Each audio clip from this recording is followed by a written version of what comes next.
Hey, what's going on YouTube? BD Kane 721. Happy Friday evening. I am so excited to be coming to you from my home base because today is PSA Reveal Day. I came home from work to a good sized package waiting for me from FedEx. And in front of you are the two boxes that PSA has sent me back full of graded cards. I've got 35 cards in here. And I'm so excited. It's the largest submission I've ever made. However, 22 of these cards are for my good friend Ken over at Ken's Cardboard. I am not going to show you those cards today.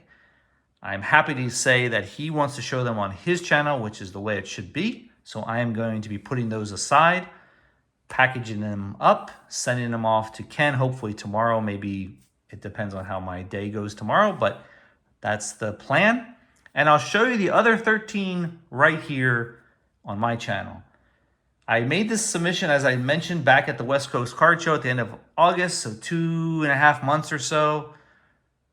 A little longer than what I had hoped for to get these back, but I guess you can kind of expect a little bit of delay from PSA these days.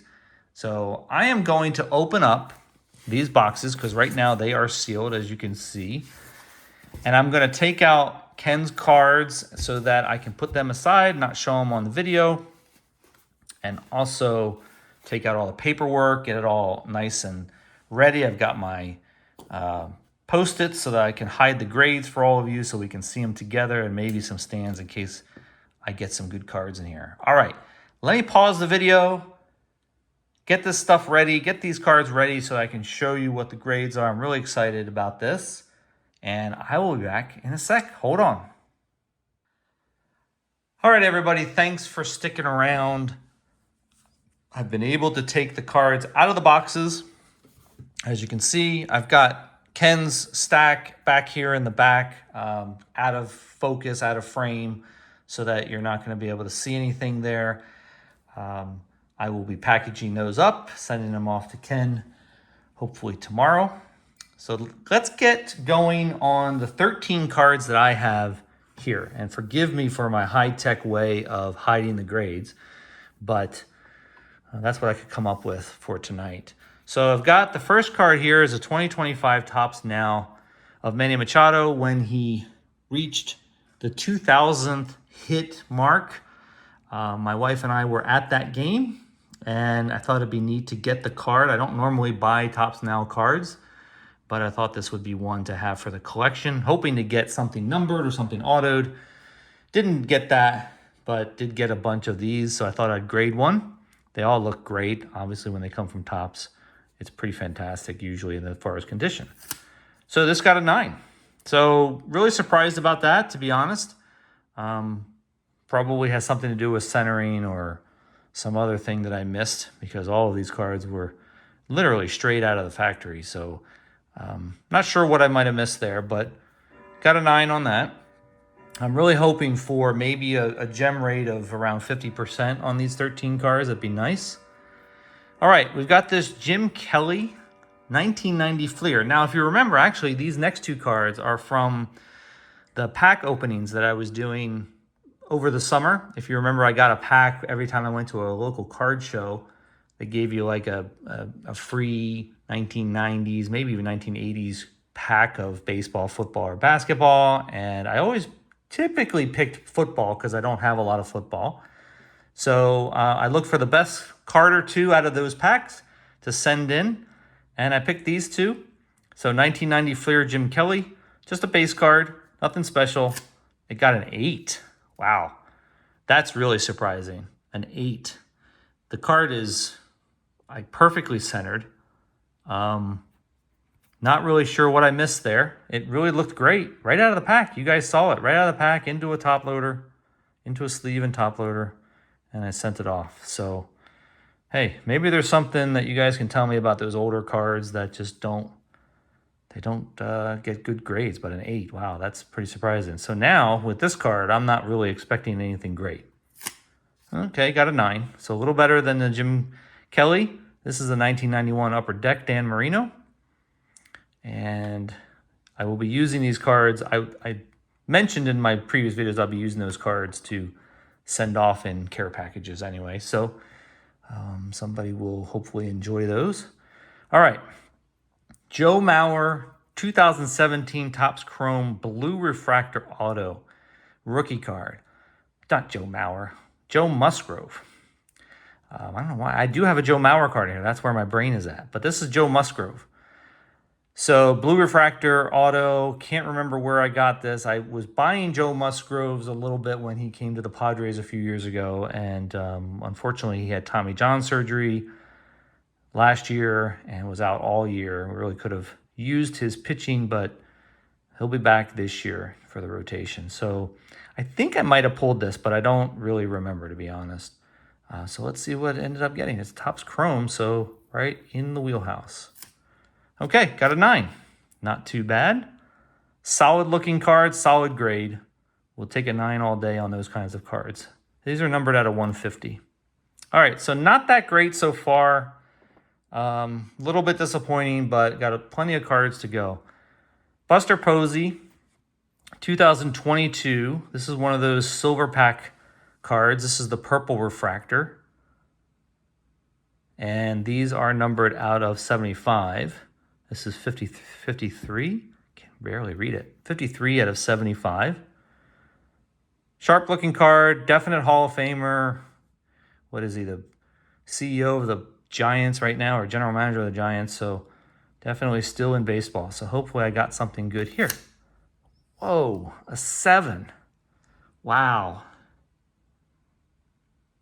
I'm a little speechless on that one.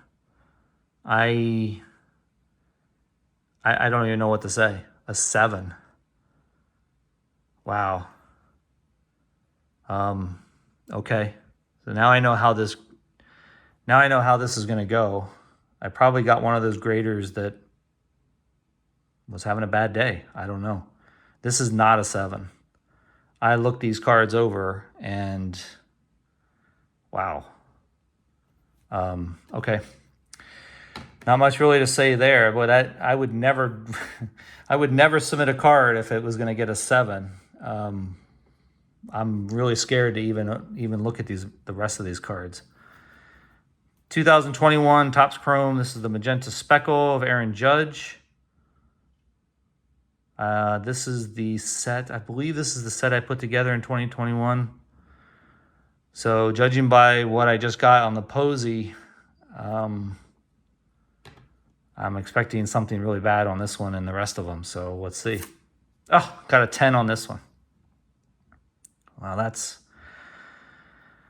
I'm still speechless on the Buster Posey. It's not a big card, but man, a 7. And I got a 10 on this one. So obviously I missed something tremendously big on a modern Chrome card, which I usually don't.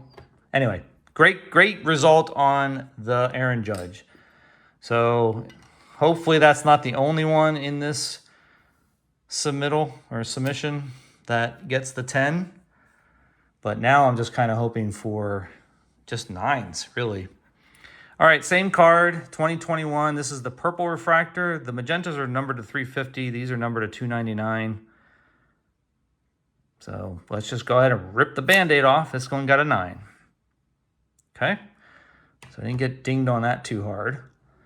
All right, so a couple of freshman flashes for Aaron Judge's rookie year of 2017 Topps Chrome. Not the most popular cards in the world. Generally speaking, for Topps Chrome, these freshman flash cards they generally don't go for the high dollar amounts that the other rookie cards get. So hopefully one of these did well. An 8. Wow. Okay. Well, I'm gonna have to get out my cutter this weekend because a lot of these are coming out of the cases here. So if that one got an 8, I would imagine this one probably also got an 8. Oh, this one got a 10. That's so funny. I don't know. I know I pulled these out of packs for sure. So it's hard to believe that one got an 8 and one got a 10. But I will take it. A couple of Judge 10s, that's fantastic. And a couple of disappointments. But hey, that's the risk you take.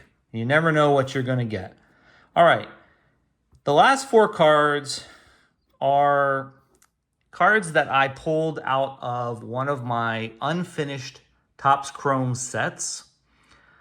In fact, this goes way back to 2013, Topps Chrome Sepia.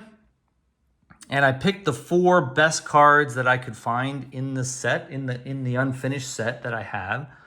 I don't have a lot of the star cards from this year, which is one of the reasons why I think I'm going to end up abandoning that set chase. I already have the blue set finished. The black set, I think 12 cards away from finishing the black set, although I do need a couple of the big rookie cards. So I looked through the cards I had, try to find the ones that looked the best. There were some that were Hall of Fame cards that just didn't look great. They didn't look like they would gem up. So these are the 4 best that I came up with. So the first one here is Joe Mauer. It's the Sepia. Sepias are numbered out of 75. So hopefully these cards being so old that the grader was generous. All right, so this one got a 9. So that's not too bad. So Joe Mauer 9, Hall of Fame player there. Next one is Chase Utley, who I think has a chance to get into the Hall of Fame, I think, through the, what do they call it nowadays? I know they don't call it the Veterans Committee anymore, but they call it something different. So this is the Sepia of Chase Utley, numbered out of 75. Great looking card, although it is the horizontal landscape version. A lot of people don't like that. Got a 9 as well. Good. Excellent. And then congratulations to Clayton Kershaw again for winning another World Series. This card is fantastic looking. I thought of the 4, this one was the worst as far as centering goes, so I'm a little bit worried that this one's going to be less than a 9 now, considering what the other cards have been getting in this submission. So hopefully they didn't hurt me too much on that. So let's see. Yeah, got a 9. Good. All right, so 3 solid 9s on the Sepias from 2013. And the last one is the big one. Nolan Arenado's rookie card, Topps Chrome Sepia from 2013. When I picked this card out of the little beast case that I hold all these cards in top loaders, I was really impressed by its condition, or the way it looked. The centering looked great. I took the card very gently out of the top loader to really inspect it, and I thought it has a really good chance at least at a 9. I know Nolan Arenado has fallen off the map a little bit the last few years on the Cardinals, but he's still a Hall of Fame player. This is numbered 68 of 75, and again, this is his rookie card. So a 10 of this card would be a big one, would definitely make up for everything else in this submission for me, but I am now hoping and praying for a 9. I really don't want to crack this one out. I'm really hoping it's at least a 9. All right, guys, wish me luck. Slow rolling it. Yep, mint 9. Good. All right. Phew. I figured I wasn't going to get a 10. First of all, I wasn't upcharged on any cards in this submission, so I figured that this one wasn't a 10, but I'm so happy that this at least got a 9. All right, guys, that's it for my submission. Those are the 13 cards. Obviously, I'm pretty disappointed in some of them. I really didn't think they would go that way, but I ended up with a few good ones, and definitely these Sepia cards from 2013, they all got 9s. That's at least what I'm hoping for. And so I hope you enjoyed that. Sorry about the glare. The glare in here is pretty bad. A lot worse than my office is. So that's it for tonight. Have a great weekend. Go check out Ken over Ken's Cardboard, because he'll probably end up putting up his video in the coming weeks once he gets the cards and gets it squared away. Good luck to you, Ken. I hope you did better than I did on this one. So until next time, I will talk to you guys later. See ya.